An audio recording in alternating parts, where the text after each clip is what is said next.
Hi, folks. This is Adam Eliyahu Berkowitz. We are going to be speaking this week about Shabbat. This week's parsha mentions Shabbat, and Shabbat appears quite frequently in the Torah, more frequently than you would imagine. So we're going to be talking about a kind of controversial subject, whether or not non-Jews, specifically Christians, can keep Shabbat. Can they and should they? And so this this has a disclaimer, the warning that this is controversial.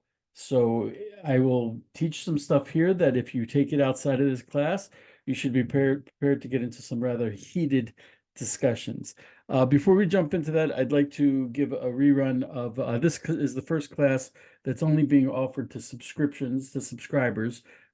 So when this does go up on YouTube, I'd like people to understand how they can get this earlier. So Suzanne, could you please tell people how they can subscribe?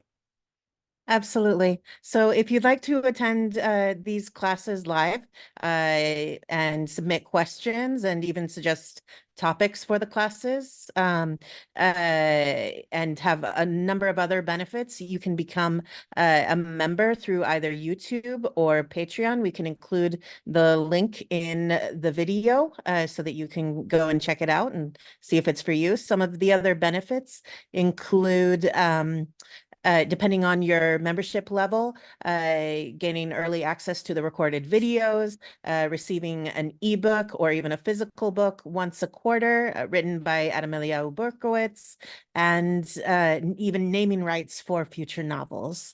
So if you're interested, you can check it out and see if that works. Yeah, to clarify, naming rights are one of the things I'm really bad at is naming my characters. It seems like all the men are John and all the women are Lisa.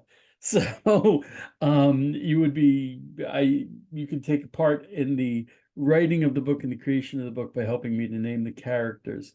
And that would be a good thing. To be honest, my heart and soul really are in fiction, in writing of fiction. So and I mean, I think I'd like to serve God in that manner. So if I'd like to invite you to join in with me on that. Okay, so today we're talking about whether or not Christians can observe Shabbat and whether or not they should. First of all, I want to emphasize people who say, I keep the 10 commandments. Well, the fourth commandment is Shabbat. And as we learned from Genesis, from Bereshit, Shabbat is specifically the seventh day. And we actually lost the tradition. You say, well, every 7 days since the creation of the world. Yes, but because in Egypt the Jews worked 7 days a week, we kind of lost count. But that was reestablished in the desert because after we left Egypt, because Hashem sent us the man 6 days, and on Friday we got a double portion, and no man appeared on Saturday because you're not allowed to go out and gather stuff out in the field. So that was how they rediscovered which day was the Shabbat. Hashem basically showed them. So let's start out with whether or not a non-Jew can keep Shabbat. There is an opinion that's expressed in the Talmud in Sanhedrin 58b that it is forbidden. Reish Lakish says a Oved Kochavim, which means someone who worships stars, meaning an idolater who keeps a day of rest deserves death. For it is written in Genesis chapter 8, verse 22, "And a day and night they shall not rest, and a master has said, their prohibition is their death sentence." Ravina said, even if he rested on Monday. So what Reish Lakish is saying here is this verse that was told to Noah. Actually, let me pull up that verse. Genesis 8, verse 22. Let me just pull that up. I want to see exactly the context.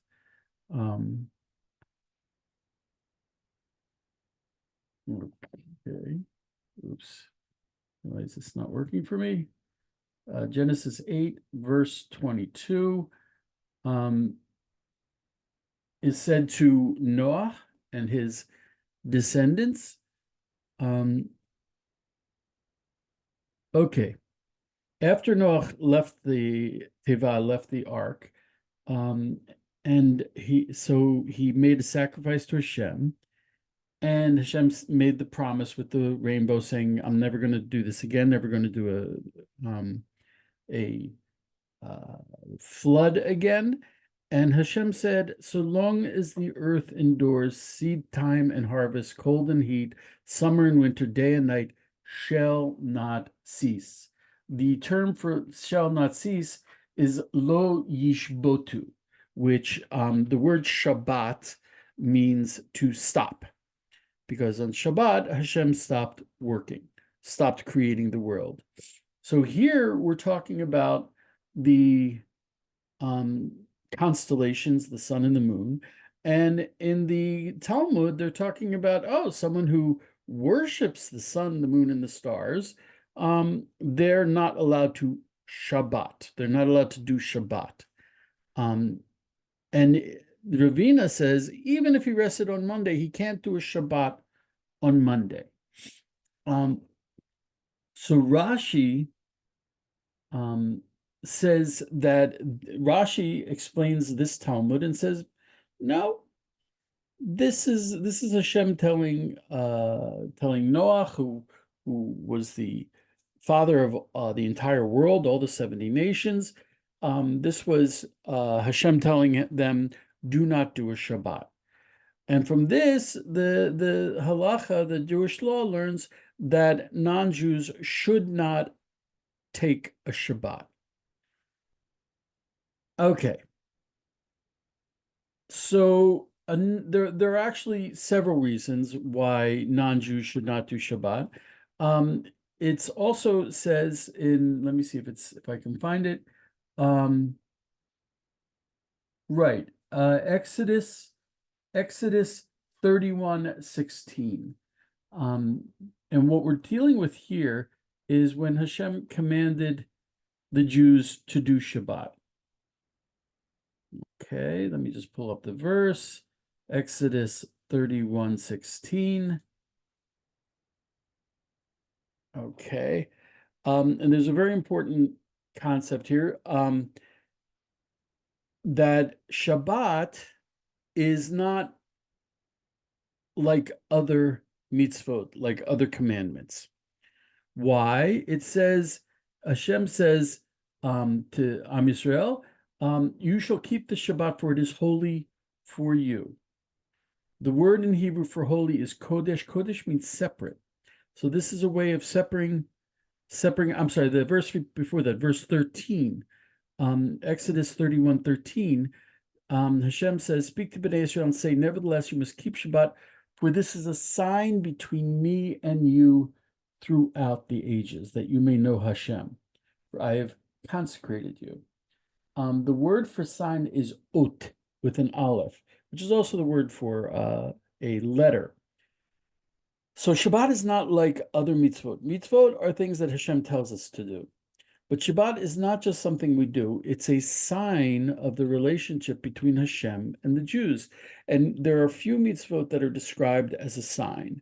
And those are thought to be special to the Jews. As we see here, one of them is Shabbat. Another mitzvah that is a sign is the tefillin that men wear, and sometimes women, on their head and on their arms. And another sign is the Brit Milah, the circumcision. These are special for the Jews. That is a manifestation of our special relationship with Hashem. And the next verse says, you shall keep the Shabbat, for it is holy. Holy, as we said, is kadosh. Ki kadosh hu lachem. It is holy for you. And people don't realize, but the penalty for breaking Shabbat is death. And also not only death, but meaning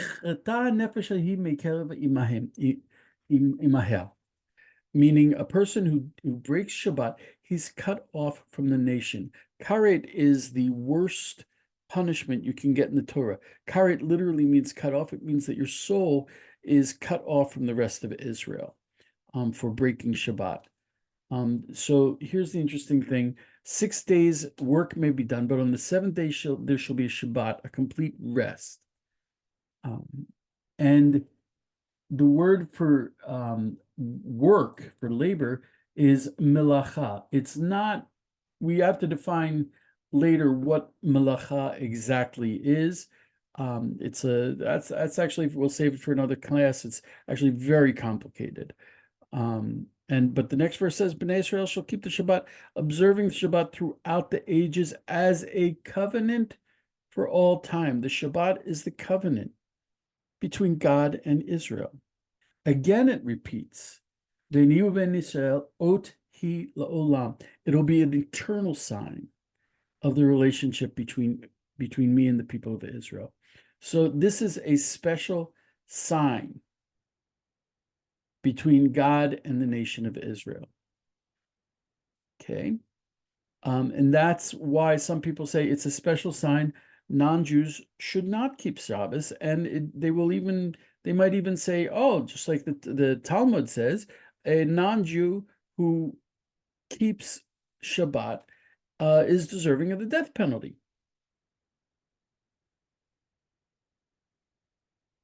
It's interesting because at the same time, Jews are not permitted to tell non-Jews to do any form of work on Shabbat. Why not? If they don't have to keep Shabbat? That's a good question. I'll leave it out there right now.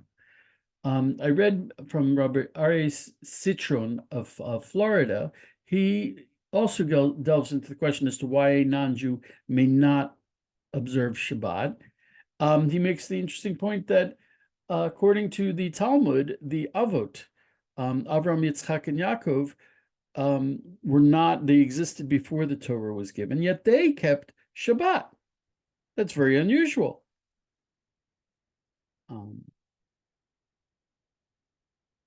So he brings Midrash Tanchuma. It's a very ancient Midrash, that before the flood there were no seasons, and it was always like spring.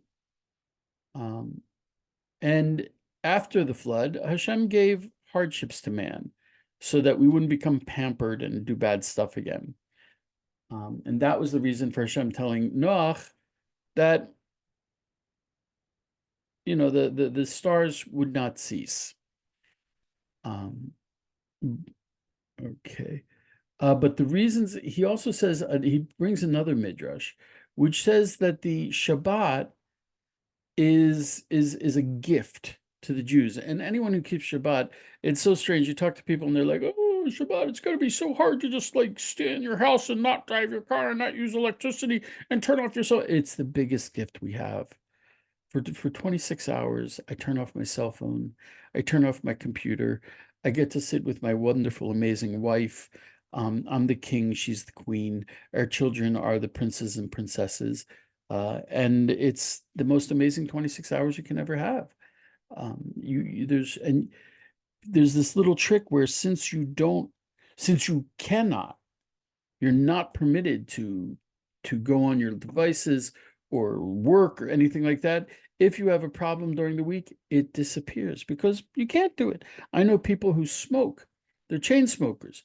But as soon as Shabbos comes in, it's not a problem because they can't smoke because it's Shabbat.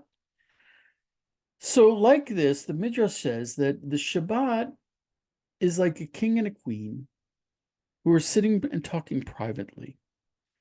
And that's God, that's Hashem and Israel. And if someone who is not part of Israel starts keeping Shabbos, it's like a stranger who comes in and steps into the middle of the conversation between the king and the queen. Shabbos is a private gift that God shared with the Jewish people. and that's in the Midrash.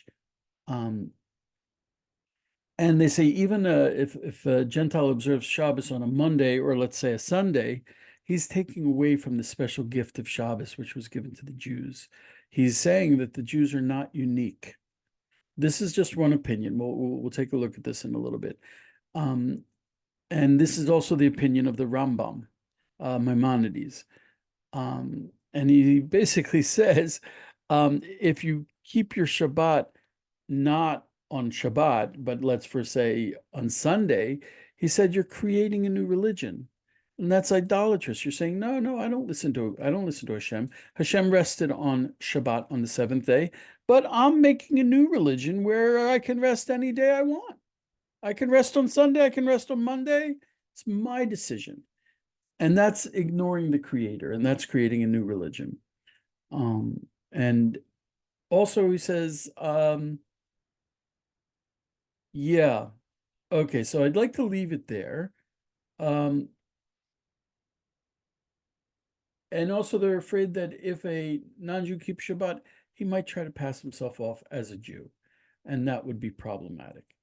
Okay, so here we've heard the one side that non-Jews may not keep Shabbat at all. Well, I'd like to explain what exactly that means. I was several years ago, I had the huge privilege, pardon me, of connecting with oh, before I go on, are there any questions up until this point? You can send them in chat. Suzanne, is my audio still good? There aren't any questions at this point, although I had one sort of question. What if they're in the process of converting, but they haven't had their mitzvah day yet? Actually, okay. A non-Jew who's in the process of converting, the rabbis who are responsible for him will tell him that he is required to break the Shabbat at least once every Shabbat. And it's actually, I've seen it, and it's incredibly painful because these are people who want so much to enter into the world of Torah, and they have to stay outside for a little bit longer. And I've That's seen it, fascinating. it's very painful. So yeah. So a couple years ago, it's good to know my audio is still good. I can never really tell. A couple years ago, I had the huge merit of connecting with Rav Yoel Schwartz. Rav Yoel Schwartz was the head of the Sanhedrin's Noachide court. He was the head of the Dvar Yerushalayim Yeshiva. He was a hugely respected rabbi, and he was an incredible scholar. So he was able to think outside of the box, or either that, or he had an inhumanly large box that he was able to think inside of. And he said something really amazing, and it's actually incredibly simple. Rav Yoel Schwartz, he's passed away, but he said a lot of interesting things. He said, there are two versions of the Ten Commandments in the Torah. And the two versions are Exodus 20, verse 8, where it says, observe the Sabbath and keep it holy as Hashem your God has commanded you. Oh, I'm sorry, that's Deuteronomy 5:12. Why am I? Oh, okay. I'm sorry. The version of the Ten Commandments in Exodus 20 says to remember the Sabbath day and keep it holy. That's the fourth commandment. Okay? And it says so because it says, for in 6 days Hashem made the heaven and the earth, to remember the Shabbat, because in 6 days Hashem made the heaven and earth and all that is in them, and he rested on the seventh day. Therefore Hashem blessed the Sabbath day and hallowed it. That's Exodus chapter 20. The Ten Commandments are repeated in Deuteronomy chapter 5. And there we're told to observe the Sabbath day and keep it holy. The difference in Hebrew is in Exodus, when we say remember the Sabbath day, it's zachor, to remember. In Deuteronomy, it says to observe the Sabbath day, which is shamor. And we're taught to shamor v'zachor to Shabbat when we do Kiddush, to remember and observe the Sabbath day.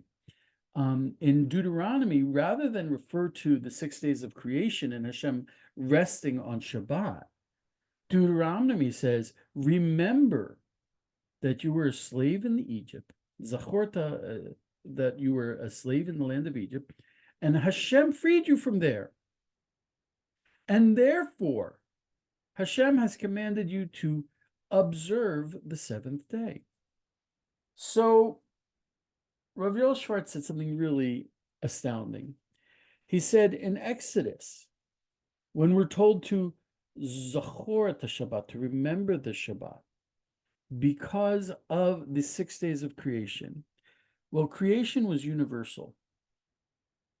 Creation was universal. And Shabbat, okay, I'll give you over the technical aspect. Women are exempt from positive time-bound commandments.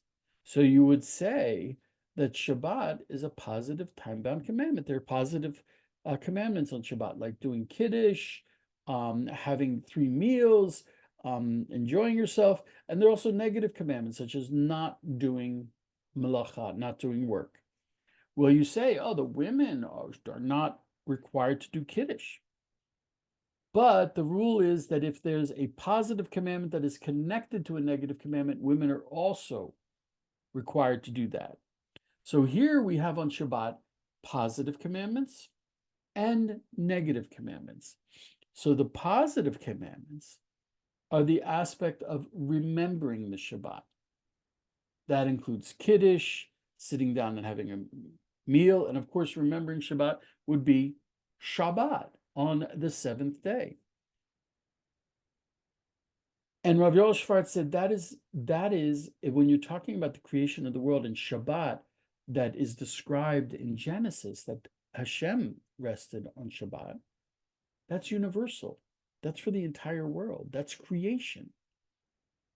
So the entire world is required to remember Shabbat, to have Kiddush on wine, to set the day apart, to sanctify the day, to enjoy the day, to rest on that day. I'm sorry, not to rest. Well, yeah, to rest. That's Oneg Shabbat. And that's remembering the Sabbath. And that's universal. That's universal from the 4th commandment in Exodus. That explicitly refers to the 6 days of creation and Hashem resting on Shabbat. But when the 4th commandment is repeated in Deuteronomy 5, it tells us that we have to remember, Zachor, Shamor to Shabbat. We have to protect the Shabbat, to observe the Shabbat, because Hashem brought us out of Egypt. That is the Shabbat that's only for the Jews. I would like to suggest that all of the sources we saw that said that a non-Jew should not keep Shabbat, that is referring to the aspect of Shabbat that should be kept by Jews, meaning the 39 prohibited labors, the 39 prohibited acts, works that are forbidden, such as we're not permitted to light fire, we're not permitted to go out of boundaries that are set, we're not permitted to sow, we're not permitted to build. There are 39 of them, and there are corollaries that come out of them. That is for the Jews. That is us protecting the Shabbat, because Hashem brought us out of Egypt. But when it comes to the positive commandments, resting on Shabbat, which is Oneg Shabbat, enjoying the Shabbat, Kiddush, having a meal, that is from the creation of the world. That is from the 4th commandment as described in Exodus. That is universal for Jews and non-Jews alike, for all of creation. Okay. And Rav Yoel Schwartz said something that really floored me. Okay. He said a couple things. One of the things he said was that it's said specifically in the Talmud that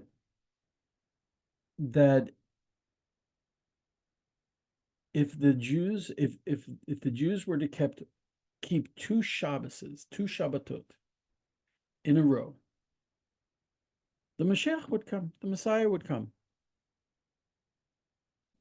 And how did Rav Yoel Schwartz understand that? He said, what are two Shabbatot? That is a Shabbat. Those are the two Shabbats that we're talking about in the two different sets of Ten Commandments. That if the Jews and the non-Jews kept Shabbat, each in their own way, the Mashiach would come. When he said that, I was floored. Rav Yoel Schwartz was not politically correct. Okay? And he was not saying it to be nice. He was saying it because it was the truth. He also said something really amazing. He said, if Shabbat has to do with the creation of the world, by rejecting Shabbat and moving Shabbat to a different day, such as Sunday, people are rejecting creation. Why do you think all of a sudden everyone thinks creation is a silly idea? And it's all about evolution, which, to be honest, the theory of evolution is wrong. And most scientists know that. People who don't study the science will think it's absolutely correct. People who do study the science and have read The Origin of Species by Charles Darwin realize that that 150-year-old theory doesn't go anymore. But why is it being perpetuated? Because people have rejected creation by rejecting Shabbat.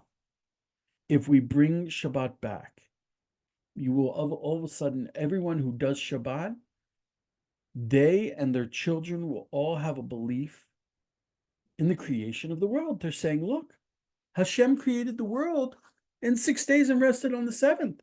That's why I'm doing this. If you say that in front of your children enough, they're going to get the message. And they'll say, you know something? Yeah, something, Hashem did create the world. There's an amazing British scientist. His name is Rupert Sheldrake. And he actually got banned from TED Talks, even though he's brilliant. And he said, you talk about the Big Bang Theory. What's the Big Bang Theory? Well, if you give me one miracle, then I'll explain the rest. Okay, the Big Bang Theory was very problematic when it first came out, when it was first proposed, because it's creation. It is creation. What's the difference between, the only difference is, they say, oh, all of a sudden in one moment there was Big Bang. And I say, yes, all of a sudden in one moment, the world came into existence in 7 days. I'm like, how could the world come into existence in 7 days? Can the whole world and everything come into existence in one moment, in the Big Bang? So we're going to say, observe the Shabbat. The Shabbat is a weekly reaffirmation that Hashem created the world. And if you do it on Sunday or do it on some other day, you're saying, no, I decide. I decide. But the fourth commandment is saying, Hashem said it. And you should do it on Shabbat, on the seventh day, like Hashem did, because he created the world, and he set Shabbat. Shabbat has been every 7 days since the creation of the world. Why does the world have a 7-day week? Who knows? It's because it was created that way. Okay. So we have Rav Yoel Schwartz. When he taught me that, once you see it, you can't unsee it. You have two sets of the Ten Commandments, the major difference being the fourth commandment about Shabbat, where the first one talks about keeping Shabbat because Hashem created the world. The second one, in the second version of the Ten Commandments in Deuteronomy 5, talks about keeping Shabbat because Hashem brought us out of Egypt. Okay. So the first one, which talks about Zachor to Shabbat, remembering the Sabbath. Well, that's I'm sorry, not for Zachor to Shabbat. That is universal. Everyone should do that. Okay. The second one, which is in Deuteronomy, is talking about Shamor to Shabbat, and that is not doing the malacha, not doing the work. And that is about coming out of Egypt, and that's just for the Jews. So what does this mean to for a non-Jew to keep the Shabbat in the universal way. So he says there are these positive mitzvahs, these positive commandments connecting with Shabbat. First of all, of course, remembering that it's Shabbat and not any other day, and having kiddush over wine. Also, you can do it over bread if you have a problem with wine. It's usually performed over wine on Friday night, and that's more important, but we also do it on Saturday day. But the real important one is on Friday night. Another form of kiddush is what we call havdalah, which we do as Shabbat exits, after Shabbat exits on Saturday night. Havdalah is done over a cup of wine, a special multi candle, and spices that you smell. And it's a beautiful, beautiful ceremony. And many people don't know this, but the Havdalah done on Saturday night is a form of Kiddush. Why? Because Kiddush literally means to separate. So on Friday night, you're saying, now I'm separating. It was the weekday, and now it's Friday night. So we are now in Shabbat and it's separate. On Saturday night, you're saying it was Shabbat, but I'm setting Shabbat apart because now it's the weekday. Another thing that the non-Jews can do is something that's not explicitly written in the Torah, but I highly recommend it, is to light 2 candles before Shabbat comes in. This is usually done by the woman of the household or by women. It's not written in the Torah explicitly, which surprises a lot of people. It's a very strong tradition that's mentioned in the earliest literatures. And the reason why we light 2 is one is for Shamor, to protect the Shabbat, and the other is for Zachor, to remember the Shabbat. It's typically performed by women. It's mentioned in the Mishnah. That's something that protects women in childbirth. Yeah, it's usually done by the women. And there's a specific way to do that. I highly recommend it. And as we said, doing Kiddush is lovely. One of the nicest things that I just don't understand why people would not want to do this is you're supposed to have 2 meals on Shabbat. And since you can't really travel on Shabbat, you're not allowed to use your car. It becomes a family meal. I saw this meme. A woman said, I'm an Orthodox Jew, so of course we do Thanksgiving every Saturday. And it's really like that. When I was growing up, we had the dining room that no one went into because it was, for Thanksgiving and for when we had family get-togethers. If you're a Shabbos observant person, you'll be using that room every week. I bought a bread maker for my wife, and a person looked at it and said, "What do you?" Those are the kind of things people buy and never use, and I just laughed. If there's also another tradition that the women bake challahs, bake the braided special breads that are used in the meal. We have a tradition to have 2 of those at every table, also for Shamor and Zachor.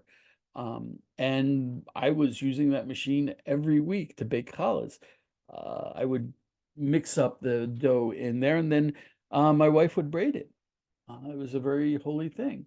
Another thing we do that's a positive aspect of Shabbat is when we do Kiddush. That's a time on Friday night. That's a time when I bless my children. Pardon me, oh my goodness. And I cannot tell you how special that is. To bless your children. I mean, it's biblical. You have the patriarchs all bless their children before they left the world. But I mean, as even when my kids were going through their difficult teen years, and there seemed to be a wall between me and these precious babies I had raised.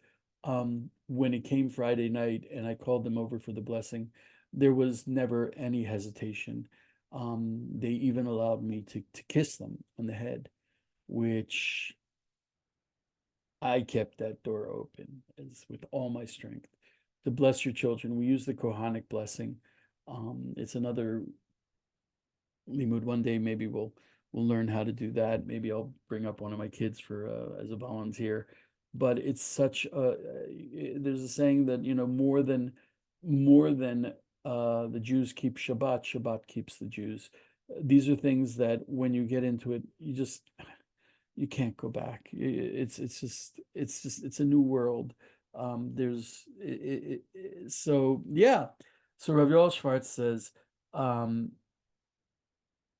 says that the only non-Jews who may not keep Shabbat are non-Jews who do not keep the Noahide laws, because we saw that Hashem spoke to Noah about Shabbat and people not being able to keep Shabbat. So the Noahide laws is another very large chapter we'll get into later. But Rav Yoel Schwartz said, and it's amazing, the Noahide laws are really pretty basic. You'd really have to work hard not to keep the Noahide laws. But Rav Yoel Schwartz says if you keep the Noahide laws, go for it. You should keep Shabbat.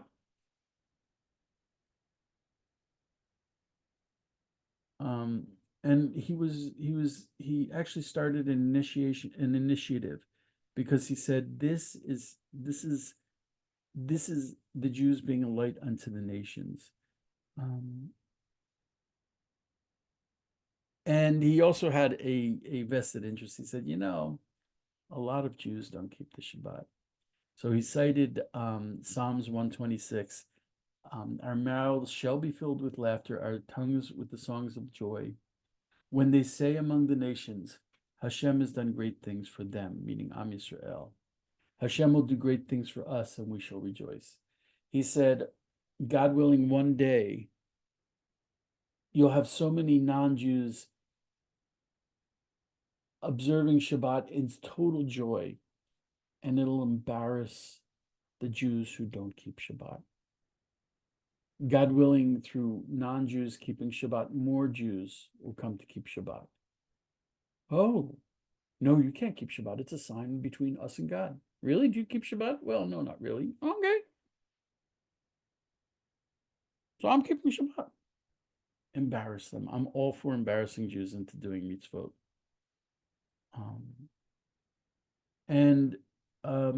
I just want to. Okay, this is David's article. I have a very dear friend. His name is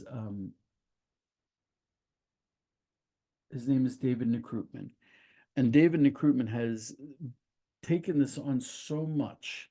He wrote a book, a guidebook, about how to keep Shabbat for people who have never kept Shabbat, specifically non-Jews. He says that one of the biggest things separating Jews and Christians is Shabbat. And I agree. I just don't understand. You read the Bible and it says over and over and over, keep Shabbat. And I understand that Christians say, Jesus stopped that. But Jesus kept Shabbat. Okay, I don't want to teach the New Testament, not because I, God forbid, have any bad feelings about it. It's just I don't feel qualified. So David Nekrutman wrote this book just because of a verse in Isaiah he saw it.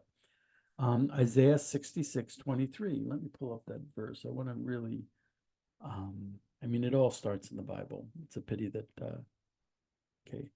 Isaiah 66:23. Is everyone opening their books? Isaiah, come on. Okay. 66:23. I'm looking it up online. Okay. I use the Israel Bible online because it has Hebrew and English. And I think learning in the Hebrew is very important. So Isaiah 66:23 says, for as the new heaven and the new earth which I will make shall endure by my will, declares Hashem, so shall your seed and your name endure. 23. And new moon after new moon and Shabbat after Shabbat, all flesh shall come to worship me, said Hashem. So this is a vision of the times after Mashiach. And Isaiah is saying that all flesh shall come to worship Hashem through Shabbat. Okay? So David took it upon himself. He said, I want to bring this about. I want to see all of creation keeping Shabbat. And that'll be the times of Mashiach. He also said, the problem is when you think of Shabbat only in the past, you think of Shabbat as the 6 days of creation, as coming out of Egypt, as something, that is in the Bible. No, Shabbat is also in the Messianic times. It's also for the future. It's part of redemption.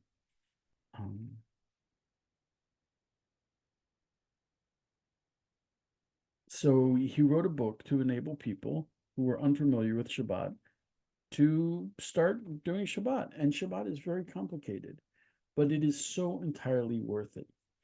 What I wanted to say was there is a part in the New Testament where Jesus goes out to the field with his followers and they pluck wheat. And it seems to be that some people point at that and say, oh, you're not keeping Shabbat. When they say that, I don't think they entirely understand what was going on there in the New Testament. The way Shabbat, the way halacha, Jewish law works, is you have different opinions and you weigh the opinions. And this was even more true before the Talmud and the Shulchan Aruch and the other halachic sources were written down. And according to most opinions, Jesus was a learned, Torah-observant Jew. So what he was saying was this. They went out to the field, and his disciples who were with him got hungry. And it's not like today where you have cell phones and people living all over the place or in the suburbs. They were out in a field in the middle of nowhere. And if you got so hungry that you fainted or passed out, that was a life-threatening situation. And they were hungry. And they said, we're hungry. We're a little bit scared about this. What do we do? So Jesus said, oh, we're in a wheat field. Pluck some wheat. You can eat it. And anyone who has been in a wheat field knows that you can do that. You pluck the wheat kernels and you can eat them while they're green. It's not the best way to eat wheat, but it's food. It's wheat. And in Jewish law, you can break Shabbat in order to save a life in life-threatening situations. So that's what Jesus was saying. He was saying, we're in a life-threatening situation. So you can pluck wheat, which is normally forbidden on Shabbat. It's prohibited. You can't harvest. But since it's a life-threatening situation because you're so hungry, you can break Shabbat. It's what we call in Jewish law and halacha, pikuach nefesh, saving a soul. So it's clear that Jesus kept Shabbat and wanted his disciples to keep Shabbat.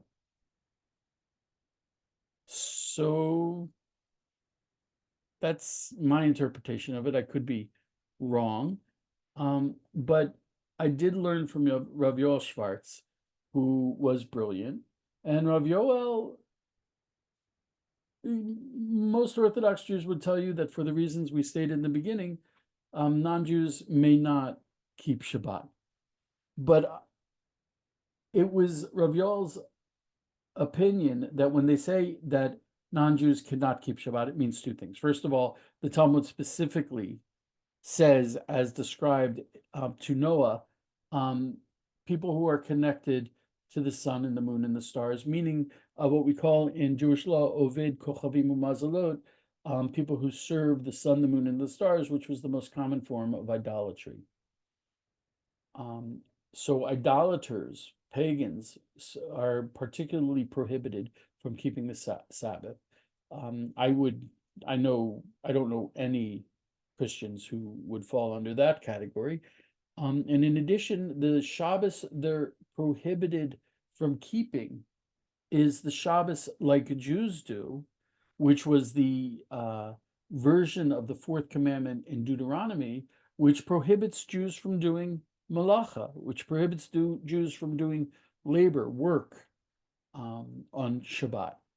But the universal Shabbat that's described in the fourth commandment in Exodus, which involves doing kiddush, sitting down and having two meals, lighting candles, baking challah, blessing your children, resting. This is universal. And non-Jews are recommended to do that. And if I may, where I'm holding right now, I don't understand how people moved away from Shabbat since it's explicit in Genesis. And I think it's something we should be able to agree on, that the seventh day is Shabbat, not the first day, not Sunday. Also, Sunday was instituted by Constantine. It is the sun day, the day that they worshiped the sun god. So, an affirmation that God created the world, and it's not evolution, and it's not some sun god. The affirmation is by saying, yes, this is the seventh day, this is Shabbat, when God rested after creating the world. Yeah. So I guess that's where we're going to take this. Are there any questions at this point? Are there any comments? Did I make anyone angry? Eliyahu, Yeah, may I comment? It's Kim. please. Yes, I wrote in the comments, but I didn't know if you saw. David and I actually observe Shabbat as followers of Yeshua. And it's just recent that we've come to do it, that we felt conviction by Ruach Kodesh. And so just since we've started observing, we've seen Hashem answer prayers for us. Sure. Because you're coming closer to him. You're doing his Shabbat. Yeshua kept Shabbat. Hashem kept Shabbat. How many things did you do to be like Hashem? You know? Unfortunately, I believe that many followers of Yeshua have no idea. Right. First of all, that he was even Jewish, but he kept all the feasts, he kept Shabbat, and they would do well to learn. Yeah, there's a part of the Talmud where they have a discussion about something that is hidden about Shabbat, that Shabbat is hidden, which is a weird thing to say since it's like right out in the open. One of the things that I think is hidden is that people run away from Shabbat. They think it's either a painful thing to do, it's difficult and it's unpleasant, and stopping from what you're doing, how can you turn off your cell phone, or how can you, they think it's unpleasant. And I don't know a single person who started keeping Shabbat and didn't see the beauty in it. It's hard. It's really hard to keep Shabbat, but the beauty of it and what it adds to your life is right there on the surface. Especially for your family. We were talking about creation versus evolution. There's a story about two families that are on an airplane together, and a religious family and a non-religious family. And the non-religious father walks over to the religious father and he says, "I don't get it. Your kids treat you so beautifully, and my kids they treat me horribly. What's the secret?" And the religious guy says, "Look, you believe in evolution, so your kids look at you and they say you're one step closer to monkeys. I tell them that God created the world. So because I brought them into the world, I'm one step closer to God in creation. And it's kind of a joke, but there's something to it. And there are things about Shabbat. Gosh, God forbid one day I might, you know, get rid of this thing on my head, even though it hides my bald spot. And I mean, I sure do miss shrimp and lobster. But I I will never stop Shabbat. It's the greatest gift Hashem gave to the world. It really is. Which is why I worked so hard to look at the sources that said non-Jews can't keep Shabbat, and I'm like, I got to do something about that. We got to work a way around that, because it's such a gift that it deserves to go out into the world. It really does. And yeah, David Necrutman he's onto it, and his book is a good book. I'll put the link in the video when it goes up. I can't wait. I think I have the link right here. 1 second. 1 second. I do have the link. I'll put it in the chat. The book is called Your Sabbath Invitation, and it really isn't theoretical. It's telling you how to do the Shabbat. It's not theory, it's not theology, it's certainly not saying, hey, be Jewish. It's certainly not doing that. He's telling you Shabbat is a wonderful thing. Isaiah tells us that Shabbat, when all of the world does Shabbat, that's going to be redemption. So let me show you how to do it. That's what the book is. Yeah, I like that Ruach HaKodesh thing. To observe the Sabbath on the seventh day. Yeah. Gosh. Was this okay? Lisa, did you enjoy this? Lisa? Yes, I loved it. Absolutely. Thank And, God. and I'm glad that you said it was okay, because I just think there's so many people, Gentiles right now, Christians, who are, this is what Hashem is doing. He's doing such an amazing thing in this time right now. And he's giving us such a love for him and for Israel and for the people of Israel and for Shabbat.